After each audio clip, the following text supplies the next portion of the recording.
اب لطیفے سنانا بھی اتنا بڑا کام ہو گیا ہے کہ مولوی ہے پگڑی داڑھی والا لیکن اس کے نام کے نیچے لکھا فنی مولوی. خدا کے بندے یہ سنجیدہ اسٹیج ہے، دیندار لوگوں کا کرنے کا کام ہے، آپ کیا کر رہے ہیں؟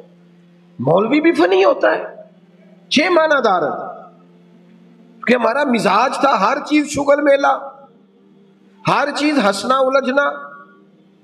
میرے عزیز، ہم چونکہ سکون چاہتے تھے، کچھ نے ادھر ادھر کی مووی دیکھ لی، کچھ نے ہنس لیا، کچھ سیر کو چلے گئے، کچھ کا خیال تھا کھانے کھا لیں گے تو سکون آ جائے گا. یاد رکھنا ان چیزوں میں سکون نہیں ہے، ان میں تو آپ الجھتے جائیں گے. مزید تو سکون کہاں ہے، قرار کہاں ہے؟ اب کبھی صحابہ کی زندگیاں دیکھیں نا، حالات جس طرح کے بھی تھے نا، ان کو جو سکون ملتا تھا وہ رخ مصطفیٰ سے ملتا تھا. ان کی طبیعت پوری لگ گئی تھی کہ حضور علیہ الصلوۃ والسلام کی جو یادیں ہیں وہ دل کو تازہ کرتی. ان کا خیال تھا کہ بحال اگر کسی چیز کا نام ہے تو وہ ذکر مصطفیٰ ہے، یاد مصطفیٰ ہے اور دیدار مصطفیٰ ہے. اعلیٰ حضرت مفتی ہیں، فتویٰ دیتے ہیں. اعلیٰ حضرت مفسر قرآن ہے، کنز الایمان بذات خود ایک تفسیر ہے، ترجمہ ہی تفسیری ہے. اعلیٰ حضرت محدث ہیں. وہ جب احادیث مبارکہ کا حوالہ دیتے ہیں تو یوں لگتا ہے کہ جیسے بڑی گہری نظر ہے ان کی، راویان حدیث پر بھی، اصول پر بھی، اور حافظہ بھی مضبوط ہے حفظ حدیث کے لحاظ. ساری چیزیں ان کے پاس تھیں، لیکن وہ پتہ کیا کہتے تھے؟ کہتے تھے یہ جو میرا دل چمکدار ہے نا، اور یہ جو میری طبیعت ہلکی پھلکی ہے، اس کی وجہ یہ ہے کہ ان کی مہک نے دل کے غنچے کھلا دیے. یہ میں نہیں آپ کو تقریر سنا رہا، میں تو جذبات کا اظہار کر رہا ہوں. ان کی مہک نے دل کے غنچے کھلا دیے ہیں. تو کیوں غنچے کھلا دیے؟ کہتے میرے نبی کا کمال یہ ہے کہ وہ جس راہ چل دیے ہیں کوچے بسا دیے. وہ جس راہ بھی چل دیے ہیں کوچے، حضور پر تھوڑا گزر جائے تو کام ہو جاتا ہے. قرار، سکون، سارے دکھ مٹ جائیں گے اگر دل حضور سے لگا لو گے، اگر محبتوں کا مرکز رسول پاک کو بنا لو گے. آپ دیکھیں احد کے میدان کے اندر کافر نے ایک بڑی عجیب سازش کی مسلمانوں کو پریشان کرنے کے لیے. اور بھائی آپ لوگوں کی وجہ سے اگر اتنے لوگ تکلیف میں ہیں تو آپ کو سمجھ جلدی سے بیٹھ جائیں جی، جلدی سے جی، فیصلہ کرنے میں اتنی دیر، اللہ آپ کو سلامت رکھے، بیٹھ جائیں جی. اب آپ کھڑے ہیں جناب، آپ بھی بیٹھ جائیں، اللہ آپ کو برکت عطا فرمائے. اچھا ایک بندہ محفل میں کھڑا ہو جاتا ہے موبائل لے کے، اللہ انہوں سمجھنا چاہیے کہ باقی سارے کل بھی ہیں موبائل. خدا کے بندے آپ کی وجہ سے اتنے لوگ پیچھے اگر پریشان ہیں تو آپ کو سمجھنا چاہیے اس چیز کو. اللہ تعالیٰ آپ سب کو ہنستا اور مسکراتا رکھے. نبی پاک کی ذات سے جب آپ کی کامل وابستگی ہو جائے گی نا تو حضور کی ذات والا کا پیار، اور پیار لاروں والا نہیں ہونا چاہیے خالی کالی جل سے محفل میں اور مائک ہاتھ میں آیا تو عشق کا دعویٰ تگڑا، خالی اس طرح نہیں. تنہائی میں بھی تو روئے حضور کی بارگاہ میں. ایک محفل میں ایک دفعہ حاضر تھا تو ایک نعت خواں بچہ میرے پاس آیا، کہنے لگا جی میری سفارش کر دیو، میں بھی حضور دی بارگاہ چ حاضری لوانی ہے. میں کہ پتر تو گھر جا کے پڑھ لے، اتنے بھی حاضری لگ جائے گی کہ 4000 بندہ چاہیے حاضری لوان لی. حضور کی بارگاہ میں تو جہاں بیٹھ کے بھی پڑھے حاضری لگ جاتی ہے. اس کے لیے کیا ساج سمر کے مجلس ہی فقط ہو تو حاضری لگتی ہے؟ یہ بھی اعلیٰ حاضری ہے، پر وہ تو واللہ وہ سن لیں گے اور فریاد کو پہنچیں گے ہم. بس اتنا تو ہو کوئی فریاد کرے دل سے، تو بات تو دل سے کر. آپ کی جب کامل وابستگی حضور سے ہو جائے گی نا تو یہ غربتوں کا ڈر، یہ پریشانیاں، یہ آزمائشیں، ایک جگہ رونا نہیں رویا حضرت بلال نے کبھی اپنی غریبی کا، ایک جگہ پریشان نہیں ہوئے کبھی حضرت سلمان فارسی کے میں پردیسی ہوں، ایک جگہ بھی کبھی جناب صہیب رومی کو تکلیف نہیں ہوئی. کیوں بلا؟ اس لیے کہ حضور کی محبت ایسی دوا ہے جو ہر بیماری سے شفا عطا کر دیتی ہے. احد کے میدان میں کافروں نے ایک چال چلی تھی. ان کو پتا تھا کہ کون سی بات مسلمانوں کو زیادہ پریشان کر سکتی. انہوں نے ایک افواہ پھیلا دی تھی کہ معاذ اللہ حضور کو شہید کر دیا گیا. اس کی وجہ سے شدید پریشان ہوئے صحابہ، اور جنگ کے جو نتائج برعکس آئے اس کی بڑی وجہ یہ افواہ بھی بنی. اب صحابہ بڑے پریشان تھے، حضور شہید ہو گئے. کچھ لوگ نا میدان احد سے جب واپس آ رہے تھے نا جنگ ختم ہونے کے بعد، ایک خاتون جا رہی تھی میدان جنگ کی جانب. عورتیں اپنے مزاج کے لحاظ سے کمزور ہوتی ہیں قلبی طور پر، اور بڑی خوبصورت بات لکھی ہے علماء نے، کہتے ہیں عورت کے دل میں درد زیادہ ہوتا ہے نا، پیار زیادہ ہوتا ہے، اور یہ جو وہ کمزور واقعہ ہوئی ہے اسے عیب نہ سمجھو. اسی لیے تو اللہ نے بچے کو پالنے کا ذمہ اس کا لگایا ہے کہ وہ شفقت زیادہ رکھتی ہے، محبت زیادہ رکھتی ہے، درد دل زیادہ رکھتی ہے. اس لیے جس درد سے وہ بچے کو پال لیتی ہے نا. میرا بیٹا ایک دن گھر میں کچھ پکا ہوا تھا، اس کی اماں کہنے لگی کھانا کھاؤ، کہندا ہے میں نہیں کھانا. وہ دی اماں کہندی میں بڑا زور لایا، بڑی محنت کی، بڑی گرمی چ پکایا، اج تے ہی کھانا پینا ہے. کہنے لگا میں نہیں کھانا، میں آرام سے کھانا کھا رہا ہوں. اب وہ ماں بیٹا بحث کر رہے ہیں. تھوڑی دیر گزر گئی تو مینوں کہندی تسی کیوں نہیں بول دے؟ میں کہا مینوں پتہ ہے کنے جیتنا ہے، تھوڑی دیر بعد کھلو جاؤ، مینوں پتہ کنے جیتنا ہے. وہ بچہ اٹھ کے اندر چلا گیا، کہنے لگا میں نہیں کھانا تسی کھاؤ. وہ پھر 5 منٹ لنگے تو وہ پکانا شروع کرتا جو بچہ کہہ رہے ہیں. تو میں کہا میں تو پتہ ہے نا نتیجہ کی ہے، تو اس بحث میں جانے کی ضرورت ہے، اس لیے کہ ماں اولاد کے سامنے ہمیشہ ہی ہار جاتی ہے. یا نبی سلام علیکہ، یا رسول سلام علیکہ، یا حبیب سلام علیکہ، صلوات اللہ علیکہ. آپ کا تشریف لانا وقت بھی اتنا سہانا، جگمگا اٹھا زمانہ، پورے گاتی تھی ترانہ. یا نبی سلام علیکہ، یا رسول سلام علیکہ. جان کر کافی سہارا لے لیا ہے در تمہارا، خلق کے وارث خدا را لو سلام آقا ہمارا. یا نبی سلام علیکہ، یا رسول سلام علیکہ. پوری یا رب یہ دعا کر ہم درے مولا پر جا کر، پہلے تو نعتیں سنا کر یہ پڑھے سر کو جھکا کر. یا نبی سلام علیکہ، یا رسول سلام علیکہ. بخش دو میری خطائیں، دور ہو غم کی گھٹائیں، بھیج دو اپنی عطائیں، وجد میں ہم یوں سنائے.